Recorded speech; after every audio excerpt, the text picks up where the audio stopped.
অতি সম্প্রতি ভারতের লোকসভায় একটা বিল পাস হয়েছে, সেটা আইনের আকার ধারণ করতে যাচ্ছে। সেটা হলো ওয়াকফ সংশোধনী বিল 2025। আপনারা অনেকে জেনে থাকবেন, ভারতবর্ষে প্রাতিষ্ঠানিক জমির মালিকানা সবচেয়ে বেশি হলো ভারতের রেলওয়ে এবং সেনাবাহিনীর।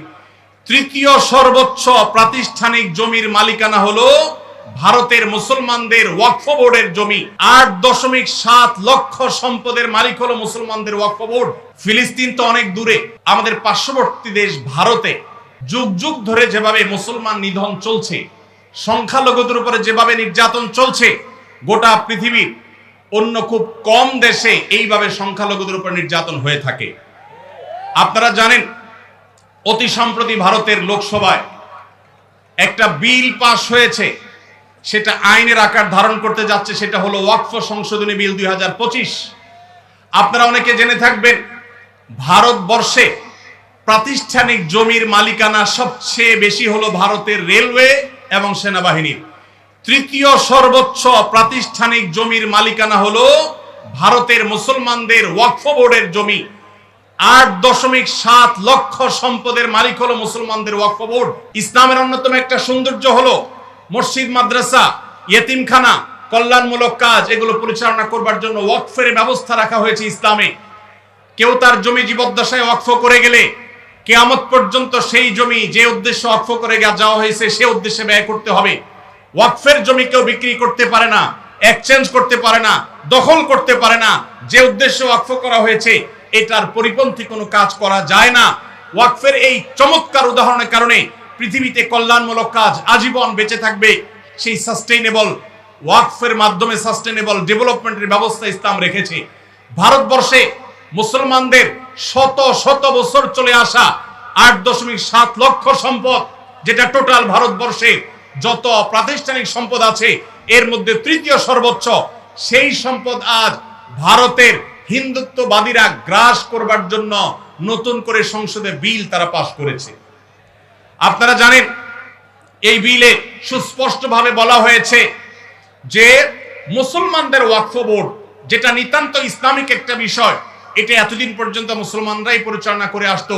এখন রাজ্য এবং কেন্দ্রীয় ওয়াকফ বোর্ডে দুজন অন্য ধর্মাবলম্বী অমুসলমান হিন্দু তাদেরকে বাধ্যতামূলকভাবে ওয়াকফ বোর্ডে অন্তর্ভুক্ত করার জন্য আইন করা হয়েছে। তার মানে মুসলমানদের মসজিদ পরিচালনার জন্য মুসলমানদেরকে ঢুকাইতে হবে কমিটিতে। এরকম ন্যাক্কারজনক, এরকম জঘন্য বিল আজকে তারা লোকসভায় পাশ করেছে। আমরা বাংলাদেশের এই প্রান্ত থেকে এই জঘন্য মুসলমানদের স্বাধীনতা হরণকারী, মুসলমানদের অধিকার খর্বকারী এই কালো আইন যেটা হতে যাচ্ছে, সেটার বিরুদ্ধে আমরা তীব্র নিন্দা এবং প্রতিবাদ জানাচ্ছি।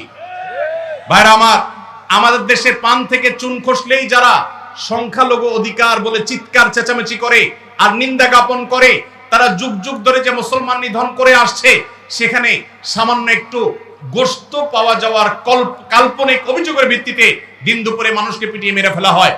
হোলির রং গায়ে মাখতে না চাওয়ার কারণে দিন দুপুরে পিটিয়ে মানুষকে মেরে ফেলা হয়। তাদের উৎসবের নাম দিয়ে মুসলমানদের মসজিদগুলোকে ভাঙা হয় বুলডোজার দিয়ে। যেখানে 1000 বছরের পুরাতন বাবরি মসজিদ ভেঙে সেখানে রাম মন্দির নির্মাণ করা হয়, ওয়াকফ বোর্ডের উপরে কর্তৃত্ব প্রতিষ্ঠা করার মাধ্যমে মুসলমানদের লক্ষ লক্ষ সম্পদ, এটাকে হিন্দুরা তাদের মতো করে মসজিদ মাদ্রাসাগুলোতে আরো বহু রাম মন্দির প্রতিষ্ঠা করার আইনি ভিত্তি তারা তৈরি করেছে। এই কালো আইন, এই বিলের বিরুদ্ধে আমরা তীব্র প্রতিবাদ এবং নিন্দা জ্ঞাপন করছি। আমাদের দায়িত্ব হবে প্রত্যেকটা মানুষ ভারতবর্ষের মুসলমানদের বিরুদ্ধে এই ঐতিহাসিক জঘন্য যে পদক্ষেপ ভারত সরকার নিতে যাচ্ছে, এর বিরুদ্ধে প্রত্যেককে যার যার জায়গা থেকে প্রতিবাদ জানাতে হবে। ওয়াকফ সম্পদ এটা মুসলমানদের অধিকারের ব্যাপার, সামাজিক এবং ধর্মীয় অধিকারের ব্যাপার। মুসলমানদের সে অধিকার থেকে তারা বঞ্চিত করছে। একের পর এক কালো আইন করে করে মুসলমানদেরকে বঞ্চিত করা হচ্ছে। আমরা নিন্দা জানাই। সেই সাথে ভারতের একটা আইন আছে, 12 বা 13 বছর যদি কেউ কোনো জমি নির্বাধায় দখল রাখতে পারে, সে সেটা মালিকানা দাবি করতে পারে। ওয়াকফের জমিগুলো এখন কেউ যদি এভাবে দখল করে রাখতে পারে আর সংশ্লিষ্ট ওয়াকফ বোর্ড যদি কোনো আপত্তি না জানায়, তাহলে সেটার সে মালিকানা দাবি করতে পারে। এবং সেই মালিকানার দাবি নিষ্পত্তি করার নতুন করে বিল পাস করা হয়েছে, যে কালেক্টরেটের চাইতে সিনিয়র লেভেলের কোন অফিসার সেটা নিষ্পত্তি করতে পারবে। অর্থাৎ মুসলমানদের মসজিদের বিষয়ে এই জমি যদি কোনো হিন্দু দখল করে তাহলে সেটা যেন সে দখল নিতে পারে, তার জন্য হাজারটা দুয়ার খোলা হয়েছে। এটা ভারতবর্ষের ইতিহাসে মুসলমানদের বিরুদ্ধে তৈরি হওয়া সবচেয়ে কালো আইনগুলোর একটা, যেটা মুসলমানদের অধিকার খর্ব করছে, সংখ্যালঘুদের অধিকার খর্ব করছে। আমরা এর তীব্র নিন্দা জানাচ্ছি। আল্লাহ রাব্বুল আলামিন ভারতবর্ষের মুসলমানদের অধিকার যেন তারা ফিরে পায়, সেই তৌফিক আল্লাহ তাদের সবাইকে দান করুন, আমিন। আসুন্নাহ ফাউন্ডেশন, উম্মার স্বার্থে সুন্নাহর সাথে।